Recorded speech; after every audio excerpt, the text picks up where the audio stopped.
Hey guys, welcome to the video. एक छोटा सा रिमाइंडर, अगर आप लोगों ने चैनल को सब्सक्राइब नहीं किया तो ज़रूर से कर दो।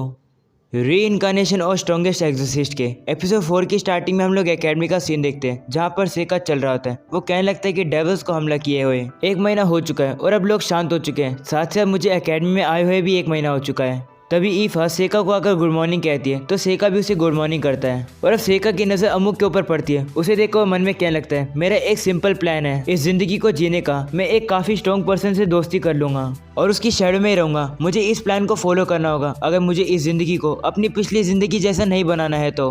वही हम लोग देखते हैं सेका अम्मू को गुड मॉर्निंग करता है तो अम्मू काफ़ी ज़्यादा गुस्सा हो जाती है और कहते हैं, तुम इस तरीके से क्यों बात कर रहे हो कि हम लोग दोस्त हैं। ऐसा बोलने के बाद वो मुंह फेर कर वहाँ से चली जाती है। उसे देखकर सेका कहते हैं, कोई बात नहीं, कोई भी प्रॉब्लम नहीं है, स्कूल लाइफ तो अभी शुरू हुई है, मैं काफ़ी सारे दोस्त बना लूंगा। तभी सेका कहते हैं, एक सेकंड, दोस्त कैसे बनाए जाते हैं। ये सोचकर सेका ब्लैंक हो जाता है और अब वो लोग आगे बढ़ते हैं। सेका आसमान में देखता है तो उसे पता लगता है कि एक मटके में से कुछ लिक्विड गिरने वाला है उनके ऊपर। तो सेका जल्दी से अपने अटैचमेंट को निकालकर ईफा और अपने आप को पीछे टेलीपोर्ट कर लेता है और अब सेका उस लिक्विड के पास जाता है। उसे देखकर वो कहने लगता है, ये क्या चीज़ है, शायद से मुझे इसे अपने पास रख लेना चाहिए। तभी हम लोग प्रोफेसर कोडल को देखते हैं जो कि ईफा और सेका से विंडो से पूछ रहे होते हैं, क्या तुम लोग ठीक हो। और अब पता लगता है कि वो मटका प्रोफेसर का होता है। सेका कहने लगता है कि इसके अंदर क्या था।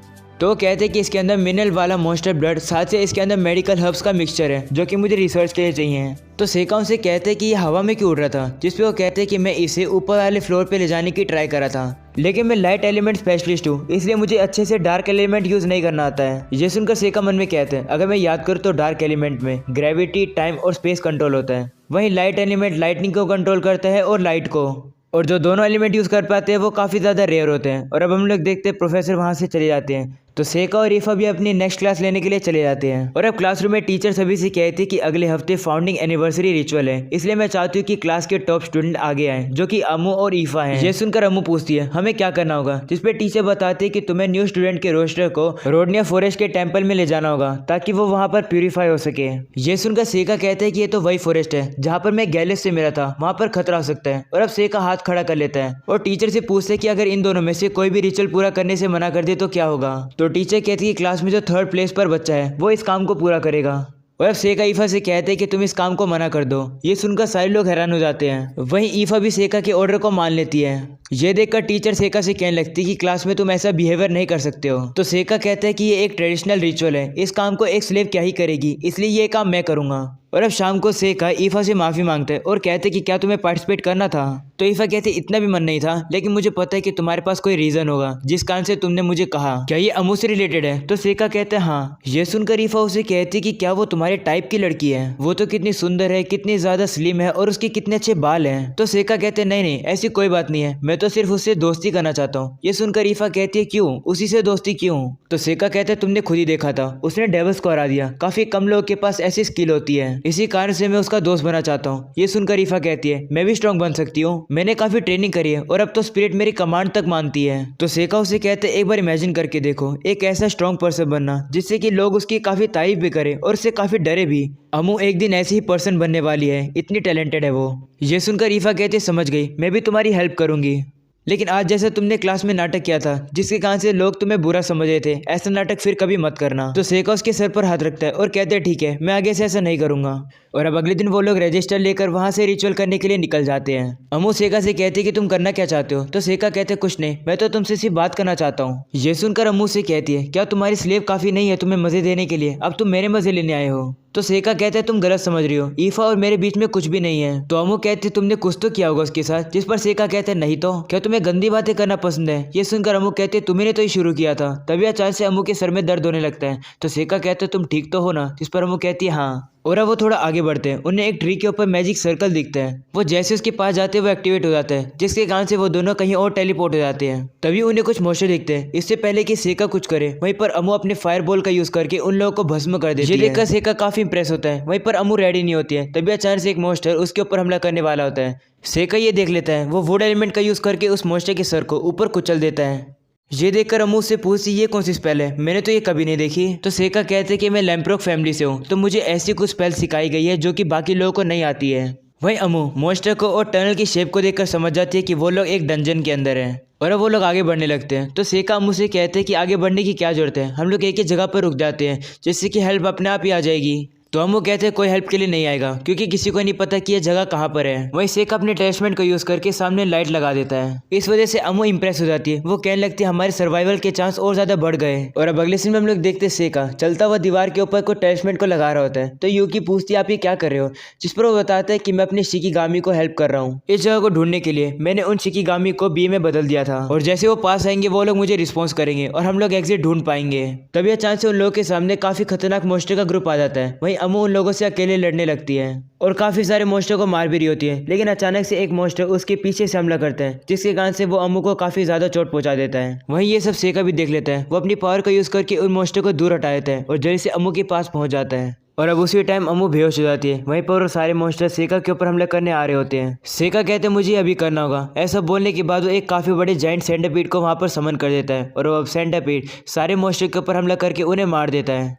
और अब हम लोग देखते हैं अम्मू को होश आता है। वो ये देखकर हैरान होती है कि सेका ने सारे मॉन्स्टर को हरा दिया है। साथ ही साथ उसने हीलिंग मैजिक से अम्मू की चोट भी ठीक कर दी है। तभी अचानक से अम्मू के सर में वापस दर्द होने लगता है। वहीं सेका कहते हैं कि मैंने अम्मू की चोट को इस पेपर डॉल के अंदर ट्रांसफर कर दिया है। ऐसा बोलने के बाद सेका वहां पर एक बैरियर लगा देता है जिससे कि अम्मू के सर का दर्द खत्म हो जाता है। सेका उससे कहते हैं कि तुम्हारे ऊपर किसी ने कर्स कर दिया है, लेकिन वो कर्स इस बैरियर के अंदर काम नहीं करेगा। सेका उससे पूछते हैं कि सबसे पहले सर दर्द तुम्हें कब हुआ था, जिस पर वो कहती है कि जब मैं इस अकेडमी में एनरोल हुई थी, लेकिन मुझे नहीं लगता कि मेरे ऊपर कर्स है क्योंकि मेरी बॉडी के ऊपर कोई भी कर्स मार्क नहीं है। तो सेका उससे कहते हैं कि ऐसी भी कुछ जगह होती है जो कि तुम खुद नहीं देख सकती हो। ये सुनकर अम्मू अपने आप को ढक लेती है। तो सेका उससे कहता है मैं तुमसे ये थोड़ी कह रहा हूँ कि मुझे दिखाओ। और अब अम्मू सेका से कहती है ये जरूरी है, क्या तुम देखोगे, लेकिन पहले अपने मुंह को साइड कर लो। सेका अपने मुंह को साइड कर लेता है जिसके बाद अम्मू कहती है देखो। तो सेका उसकी कमर पे देखता है, कोई भी मार्क नहीं होते हैं। जिसके बाद उसकी गर्दन पर देखता है, वहां पर भी कोई मार्क नहीं होते हैं। तो सेका कहते हैं कि कभी कभी कर्स स्किन का कलर लेकर छुप जाते हैं। ये सुनकर अम्मू सेका से कहती है क्या तुम मुझे बिना कपड़ों के रखना चाहते हो। तो सेका कहता है मैं तो सिर्फ पॉसिबिलिटी कह रहा था, लेकिन चाहे कुछ भी हो इस बैरियर से तुम्हारा सर दर्द रुक गया है, इसका मतलब है कि तुम्हारे ऊपर कर्स है। तो अम्मू कहती है कि क्या मुझे इसी बैरियर में रुकना पड़ेगा। तो सेका उसे कहता है नहीं, मुझे तुम सिर्फ अपना एक बाल दे दो।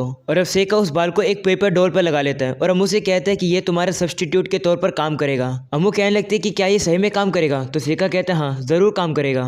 और वो सेका को काफी अजीब तरीके से देखने लगती है। तो सेका कहता है तुम्हें कोई क्वेश्चन पूछना है क्या, जिस पर वो कहती है हाँ क्या तुम ईफा में सही में इंटरेस्टेड नहीं हो। तो क्या तुमने किस पे नहीं करी। तो सेका कहता है नहीं। तो अम्मू कहते हैं तुमने वहां पर भी टच नहीं किया क्या, जिस पर सेका कहता है नहीं। ये सुनकर अम्मू कहती है तुम तो काफी बोरिंग हो, ईफा तुमसे प्यार करती है। तो सेका कहते हैं नहीं तुम गलत समझ रही हो, हम एक फैमिली की तरह हैं। ये सुनकर अम्मू हंसने लगती है और कहती है एक नोबल और एक स्लेव फैमिली है। तो सेका उसे बताता है कि मेरी फैमिली मुझे आउटसाइडर की तरह ट्रीट करती है, लेकिन ईफा ही है जो कि मुझे नॉर्मली ट्रीट करती है। इसी कारण से हम लोग काफी ज्यादा क्लोज हैं। और अब सेका मन में कहने लगता है कि मैं किसी के लिए भी फीलिंग्स नहीं रख सकता हूँ। मेरे रीइंकार्नेशन के बाद भी मैं लोगों के ऊपर ट्रस्ट नहीं कर सकता हूँ। और अब सेका अम्मू से उसकी फैमिली के बारे में पूछता है। वो पूछते हैं क्या तुम्हारी फैमिली एडवेंचरर है, जिस पर वो कहती है कि हाँ मेरी मदर एक गिल्ड ऑफिसर है और मेरे फादर अभी भी एडवेंचरिंग कर रहे हैं। और अब अम्मू अपने बारे में बताती है। वो बताती है कि उसे बचपन से ही लोगों से और मॉन्स्टर से लड़ने में काफी मजा आता है। वो बताती है कि उसके पेरेंट्स उसे काफी ज्यादा अजीब समझते हैं। वो नहीं चाहती कि अम्मू एक एडवेंचरर बने। अम्मू बताती है कि पहले वो एक काफी बड़ी पार्टी में थी जिसके आधे मेंबर मर गए,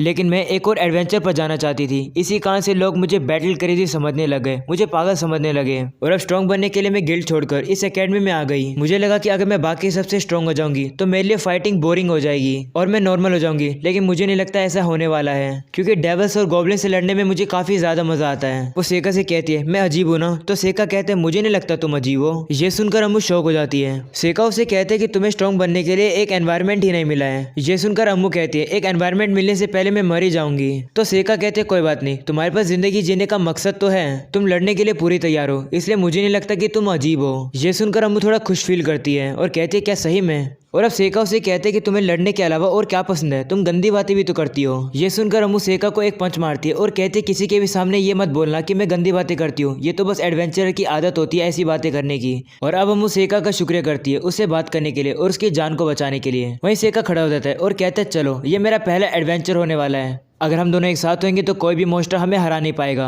और अब हम लोग देखते हैं वो लोग काफी सारे मॉन्स्टर को मारकर फ्लोर्स क्लियर कर देते हैं और अब उन्हें डंजन से बाहर निकलने के लिए डंजन बॉस को मारना पड़ेगा जो कि एक नाग है। अम्मू कहती है कि नाग काफी ज्यादा डेंजरस होते हैं, हम लोग इसे नहीं हरा पाएंगे। तो सेका कहते हैं कोई बात नहीं, मैं तुम्हारी हेल्प के साथ एक बार ट्राई करना चाहता हूँ। तो अम्मू भी मान जाती है। वो कहने लगती है अगर चीजें खराब लगी तो हम लोग यहाँ से भाग जाएंगे। और अब वो दोनों रूम के अंदर जाते हैं। उन्हें देखकर वो नाग जाग जाता है और काफी गुस्से में चिल्लाने लगता है। वहीं सेका उसके ऊपर अपनी स्पेल से हमला करता है, लेकिन उसे ज्यादा कुछ फोकस नहीं होता है, बल्कि वो सेका के ऊपर पॉइजन से हमला करता है। सेका भी उसके अटैक को डॉज कर लेता है। इसी मौके का फायदा उठाकर अमू उसके ऊपर विंड लेंस का यूज करती है, जिससे कि उसका ध्यान भटक जाता है। और अब सेका आसमान से एक मेटल एलिमेंट को उस मॉन्स्टर के ऊपर मारता है, जिससे कि वो मॉन्स्टर हिल नहीं पा रहा होता है। और अब वो अमू से कहता है इसके सर के ऊपर जल्दी से फायरबॉल से हमला करो। अमू भी वैसा ही करती है, जिसके कारण से वो मेटल फट जाता है और वो मॉन्स्टर वहीं पर खत्म हो जाता है। वहीं सेका अमू की तरफ आ रहा होता है तो अमू सेका को गले लगा लेती है। अमू कहने लगती है कि मैंने कभी भी डंजन बॉस को नहीं मारा, लेकिन हम लोगों ने कर दिखाया। हमारा कोऑर्डिनेशन कितना ज़्यादा अच्छा है। वहीं सेका भी स्माइल करने लगता है और कहते हैं तुम काफ़ी स्ट्रांग हो। तभी यूकी सेका से कहने लगती है कि आपको एग्जिट मिल गया था तो आप गए क्यों नहीं। जिस पर सेका कहता है कि मैं थोड़े मजे लेना चाहता था और साथ साथ मैं अम्मू को थोड़ा एक्सपीरियंस दिलाना चाहता था ताकि वो स्ट्रॉन्गेस्ट बन सके। जिसके बाद वो लोग आगे जाते हैं तो उन्हें एक मॉन्स्टर का हाथ मिलता है जिसमें सारी एनर्जी खत्म हो चुकी है। वहीं उसके ऊपर एक मिथ्रिल स्वॉर्ड होती है। वहीं सेका उस तलवार को निकालकर अम्मू को दे देता है और कहते हैं इस तलवार का यूज तुम करो, क्योंकि मैं तलवार का यूज नहीं करता हूँ। और अब सेका को उसी में से एक रिंग मिलती है। वो कहने लगता है मैं फील कर सकता हूँ कि इसके अंदर पावर है। और अब सेका कहने लगता है कि एडवेंचरिंग करना इतना बुरा भी नहीं है। वहीं अम्मू सेका से कहने लगती है अगर तुम एक एडवेंचर बनोगे। तभी वो बीच में रुक जाती है, लेकिन सेका उसकी मन की बात को पढ़ लेता है। वो कहता है ठीक है, मैं तुम्हारे साथ पार्टी बनाऊंगा। ये सुनकर अम्मू भी काफी ज्यादा खुश हो जाती है। और अब हम लोग देखते हैं वो लोग सेफली डंजन से बाहर निकल जाते हैं और अब वो टीचर को सारी बातें सच से बता देते हैं, सिर्फ सेका की पावर और अम्मू के कर्ज की बात को छोड़कर। और अब सेका कहते हैं कि टीचर्स को भी नहीं पता था कि यहाँ पर एक डंजन था और अब वो मैजिक सर्कल गायब हो गया। इस कारण से किसी को भी नहीं पता लग पाया कि असली कल्प्रिट था कौन। और अब हम लोग सेका को देखते हैं जो कि प्रोफेसर कोर्डेल के पास आता है और उनसे कहता है जो चीज़ आपने मुझे दी थी मैं उसे रिटर्न करने आया हूँ। तो प्रोफेसर पूछते हैं मैंने तुम्हें क्या दिया था। तो सेका उन्हें बताता है कि जो अम्मू की हेल्थ है वो अब ठीक है। वो उससे पूछते हैं कि तुम्हारी रिचुअल कैसी चल रही है। ये सुनकर प्रोफेसर कहते हैं और तो तुमने पता लगा ही लिया। सेका कहते हैं कि मुझे अजीब लग ही रहा था कि इतने सारे मॉन्स्टर बिना किसी को दिखे अंदर कैसे आ सकते हैं। और अब ये डंजर वाला इंसिडेंट जरूर इसके अंदर कोई अंदर वाला आदमी ही इन्वॉल्व है। और अब प्रोफेसर समझ जाते हैं कि सेका नहीं गैलियस की टीम को हराया था। और अब सेका प्रोफेसर से कहता है अपना असली चेहरा तो दिखा दो। और अब वो अपने असली रूप में आ जाता है। वो कहने लगता है तुम्हें डिसअपॉइंट करने के लिए माफी चाहता हूँ, लेकिन मैं हूँ एक ह्यूमन ही। सेका उसे कहते हैं तो तुम डेविल के एजेंट हो, यानी कि तुम हीरो को मारने आए हो। वैसे मैं तुम्हें बता दूं कि तुम्हारी स्पेल काफ़ी ज़्यादा कमाल की है। ये सुनकर प्रोफेसर कहते हैं है ना वो कमाल की, वो दूरी से अपने टारगेट को मार सकती है, लेकिन इसमें एक कमी है, ये टाइम ज़्यादा ले लेती है। जिसके तो सेका से कहते हैं कि तुम मुझे इंटरप्ट कर रहे हो, अब तुम्हें मरना होगा।